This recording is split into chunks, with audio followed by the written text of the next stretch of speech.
Election commission of Pakistan کی آئینی ذمہ داری ہے شفاف کریڈیبل الیکشنز کروانا، فری فیئر کریڈیبل الیکشنز، یہ ان کا آئینی رول ہے۔ اب اس آئینی ذمہ داری کو نبھانے کے لیے اسٹیٹ ان کو وسائل دیتی ہے، ان کو عملہ دیتی ہے، اور جو ان کی لوازمات ہیں وہ پوری کرتی ہے، حتیٰ کہ انہیں کانسٹیٹیوشنل پروٹیکشن دی ہوئی ہے اور یہ کمپلیٹلی آٹونومس ہے، کوئی ان کے معاملات میں مداخلت نہیں کر سکتا، اتنی آزادی ہے قانونی لحاظ سے، مالی لحاظ سے، بالکل یہ ایک آزاد ادارہ ہے۔ اب قوم توقع کرتی ہے کہ الیکشن کمیشن جس پر ٹیکس پیئر کا پیسہ خرچ ہو رہا ہے اس کو اپنی کارکردگی دکھانی چاہیے۔ بدقسمتی سے پاکستان میں جتنے انتخابات ہوئے ہیں وہ لوگوں نے تسلیم نہیں کیے۔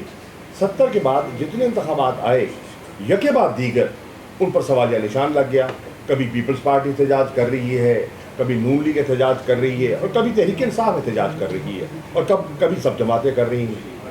اب یہ کب تک پاکستان اس مرحلے سے دو چار رہے گا، اور کب اس ملک میں اگر جمہوری قدروں نے رائج ہونا ہے تو ہمیں ایک خود مختار اور آزاد الیکشن کمیشن کب ملے گا؟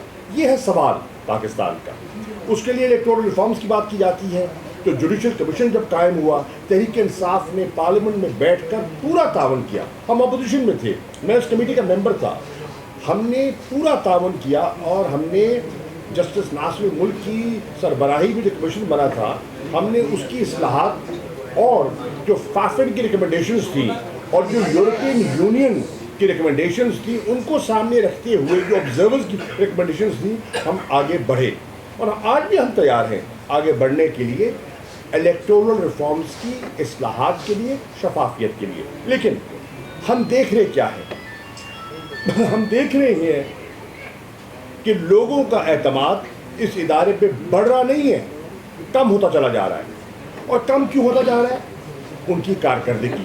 اب کراچی میں ایک ضمنی الیکشن ہوتا ہے، ایک ضمنی الیکشن، اور اس ایک ضمنی الیکشن کو بھی اگر وہ مینج نہ کر سکیں اور وہاں ایک ہلاکت ہو جائے، لوگ زخمی ہو جائیں، ماں سوائے جیتنے کی پارٹی جو MQM پاکستان ہے، تمام جماعتوں نے اس الیکشن کو مسترد کر دیا، تو پھر آگے کیسے بڑھیں گے آپ؟ کس طرح اس ملک میں ایک نئی روایت قائم ہوگی؟ اب اس کی بنیاد پر آج ایک بہت بڑی آزمائش سے دو چار ہونے والا ہے الیکشن کمیشن آف پاکستان، اور وہ ہے پنجاب کے 20 ضمنی الیکشنز۔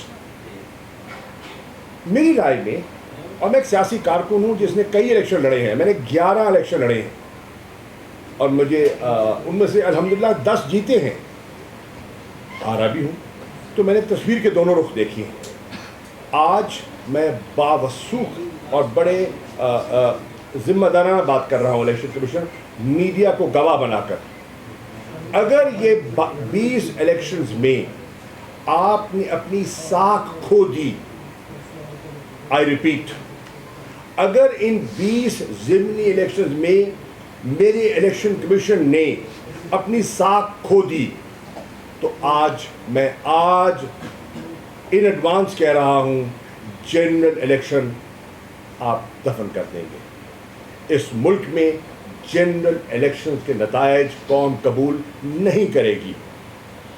خدا را، یہ اتنی بڑی ذمہ داری ہے، یہ قوم کے مستقبل کا جو ہے، جمہوریت کے مستقبل جو ہے وہ داؤ پہ لگ جائے گا اگر آپ اپنی ذمہ داری سے غافل رہے۔ اب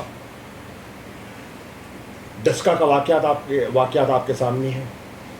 خدا را کہیں 20 ڈسکے نہ پیدا کر دیجئے، کیونکہ پنجاب حکومت کے جو میں تیور دیکھ رہا ہوں، ان کا جو طور طریقہ دیکھ رہا ہوں، وہ ان کا انداز کچھ مختلف دکھائی دے رہا ہے۔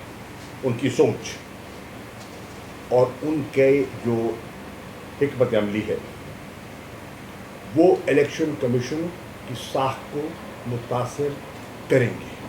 کیوں کریں گے؟ ضمنی الیکشن کی سیٹ نہیں ہے، یہ الیکشن 20 سیٹوں کا نہیں ہے، یہ الیکشن حمزہ شہباز شریف کے مستقبل کا ہے، اور اپنے مستقبل کے بچانے کے لیے وہ الیکشن کمیشن کی ساکھ کو داؤ پر لگا سکتے ہیں۔ وہ قانون اور حدود و قیود کو پھلانگ سکتے ہیں، وہ پنجاب حکومت کے وسائل اور انتظامیہ کو جھونک سکتے ہیں اپنی چیف منسٹری کے تحفظ کے لیے. He can go to any extent. یہ ہے جو میسج دیا گیا ہے. جن امیدواروں کو انہوں نے بلا کے ٹکٹ دیے، میں آج میڈیا کو گواہ بنا کر کہہ رہا ہوں، ان کے کان میں انہوں نے کہا گھبرائیے مت، گھبرائیے مت، یہ الیکشن آپ کا نہیں ہے، یہ الیکشن حمزہ کا ہے. حمزہ نے اپنی چیف منسٹری کو برقرار رکھنے کے لیے سیٹیں دلوانی ہے، آپ کو جیتنی نہیں ہے، دلوانی ہے. اور عام مارکیٹ میں جو بعض گشت ہے وہ یہ ہے 18 سیٹیں نون کی، 2 سیٹیں پی ٹی آئی کی. ابھی تو شروعات ہے، ابھی تو نامینیشن پیپر کا وڈرال ہونا ہے، ابھی تو سمبل الاٹ نہیں ہوئے. اور بازار میں اگر یہ موضوع زیر بحث ہے کہ کس طرح تانے بانے مڑے جا رہے ہیں، ویزیبل ہاتھ بھی ہیں، انویزیبل ہاتھ بھی ہیں، تو اس سے بہت ایک خطرناک صورتحال جنم لے سکتی ہے. اور میں بحیثیت وائس چیئرمین تحریک انصاف اپنے چیئرمین کی اجازت سے اور ان کے کہنے پر آج میں لاہور آیا ہوں اور آپ سے بات کر رہا ہوں. اس وقت ہر ضلع میں 14 ضلعوں میں الیکشن ہو رہے ہیں. 14 ڈپٹی کمشنرز اور ڈی پی اوز کو انسٹرکشنز دے کر بھیجا ہے کہ تمہارا مستقبل اس بائی الیکشن سے جڑا ہوا ہے. اگر رزلٹ نہ آیا تم وہاں نہیں ہوگے. یہ کہاں کا اصول ہے، یہ کہاں کا قاعدہ ہے، یہ کہاں کی سیاست ہے جو آپ دیکھ رہے ہیں. ان کے جو اس وقت ضلعی انتظامیہ ہے وہ میٹنگیں ارینج کرا رہی ہے، پریس کانفرنسز. کیا جماعت، اب یہ پریس کانفرنس ہو رہی ہے، یہ ہماری جماعت نے ارینج کی ہے. کیا اس میں ڈپٹی کمشنر لاہور کا رول ہے یا ہونا چاہیے؟ لیکن ہو رہا ہے. پریس کانفرنسز میں ڈسٹرکٹ ایڈمنسٹریشن ملتان کی انوالو ہوئی کہ فلاں جگہ آپ نے پریس کانفرنس کرانی ہے. بھائی آپ کی نون لیگ وہاں پریس کانفرنس ارینج نہیں کر سکتی. میں آپ کو یہ ایک مثال دے رہا ہوں. دباؤ ڈالا گیا بلا کے بندے کو، انہوں نے کہا جی میرا ان سے تعلق ہے، میرا پی ٹی آئی سے تعلق ہے، ملتان میں ایک بے پناہ جگہ ہے، کہیں اور کر لیجیے. میں نے کہا یہی کرنی ہے، تمہارے ہاں کرنی ہے، کیونکہ اس پر سوال یا نشان لگوانا چاہتے تھے. ہو گئی، لیکن اس سے وفاداریاں تبدیل نہیں کی جا سکتی. دباؤ ضرور ڈالا گیا. اسی طرح میں عرض کرتا چلوں کہ جو وہاں کے کاروباری طبقہ ہے، اور ہر حلقے میں ایسا ہو رہا ہوگا، یقیناً لاہور میں ایسا ہو رہا ہوگا، وہاں رات کے وقت افسران جاتے ہیں، ان سے بات کرتے ہیں، تعاون کیجیے. ورنہ ایف پی آر میں کچھ معاملات بھی تو ہوں گے نا. ہو سکتا ہے کچھ ٹیکس کے پینڈنگ کیسز پڑے ہوں آپ کے. بڑے بڑے اچھی چائے کی پیالی کے بعد یہ اچھے مطلب ہے نا، اچھی انگریزی میں اور اچھی اردو میں ان کو پیار سے یہ پیغام دیتے ہیں. اسی طرح یہ ہر ایک اور حربہ جو پہلی دفعہ اپنایا گیا ہے، اور میں ابھی حماد سے یہ کہہ رہا تھا، میرے حلقے میں تو ہو رہا ہے، آپ بھی نظر رکھیے لاہور میں یقیناً ایسا ہوگا. ہمارے ہاں کیا ہو رہا ہے میں آپ کو عرض کر دوں. ملتان میں پی پی 217 میں جہاں زین قریشی جو کینڈیڈیٹ ہیں تحریک انصاف کے جاتے ہیں یا میں جاتا ہوں، ہمارے ساتھ اسپیشل برانچ کا ایک بندہ اٹیچڈ ہے. ہم جہاں جاتے ہیں ووٹ مانگنے، وہ آگے بیٹھ جاتے ہیں، سادہ لباس میں ہوتے ہیں، سیویز میں ہوتے ہیں، اور ہماری گفتگو کو ریکارڈ کرتے ہیں اور ہمارا چھوٹا سا کلپ بناتے ہیں ویڈیو کا. وہ شام کو سارے کلپ جاتے ہیں ایڈمنسٹریشن کے سامنے. ایڈمنسٹریشن وہ کلپ دیکھ کے کہتی ہے کہ اچھا آج یہاں یہاں یہاں اس کے پاس گئے، اس نے جواب دیا، ہاں میں دیا، نہ میں دیا. اگر اس نے ہمارے ہاں میں جواب دیا تو رات کی تاریکی میں وہاں لوگ پہنچ جاتے ہیں. پھر بتاؤ کیا مسئلہ ہے، آپ تحریک انصاف کو کیوں سپورٹ کر رہے ہو؟ بتائیں آپ کی کیا خدمت کر سکتے ہیں. ڈیولپر کا کام چاہیے، کوئی آپ کو کوئی آفر چاہیے. اب میں ایک بات کر رہا ہوں اور زبانی نہیں کر رہا، ٹھوس کر رہا ہوں. حمزہ شہباز شریف، میرا تم سے سوال ہے. پی ٹی آئی کا چیئرمین تھا رانا فاروق، تم نے اس کو سرکاری گاڑی پر لاہور اپنا اور اپنے وہ رانا سلیم جو ہے آپ کا خانے وال والا، اس کو لاہور بلایا، 7 کلب روڈ میں اسے میٹنگ کی، اس کو چائے پلائی اور اس کو کس چیز کا وعدہ کیا. تم کیا بتانے کو تیار ہو؟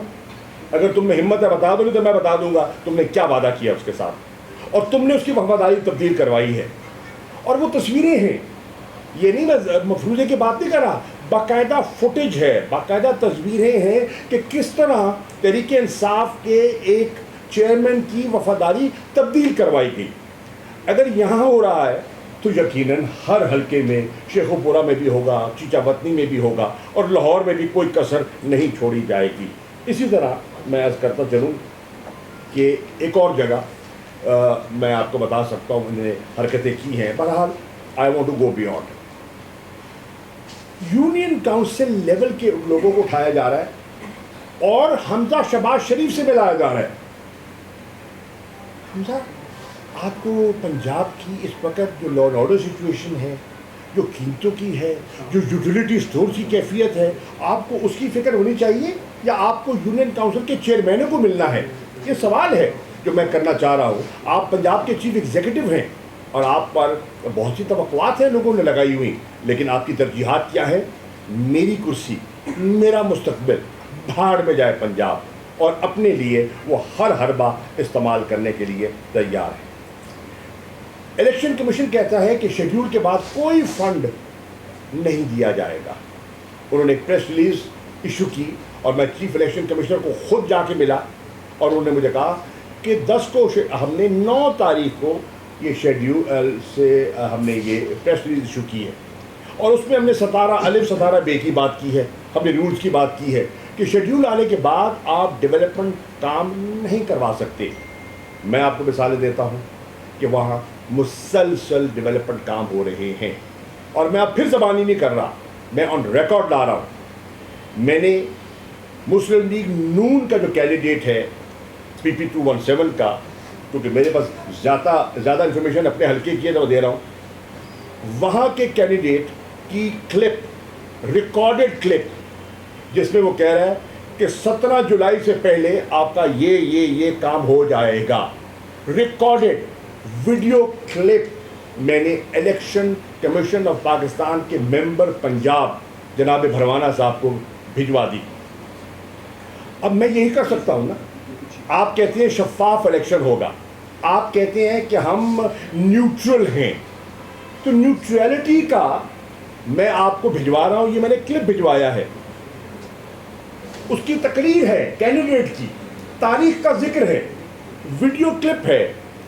آپ نے پوچھا؟ نہیں پوچھا. تو کیوں نہیں پوچھا؟ اور اگر آپ نے نہیں پوچھا تو پھر آپ کا پریس ریلیز جو آپ نے دیا تھا 9 جون کو، اس کی کیا حیثیت ہے؟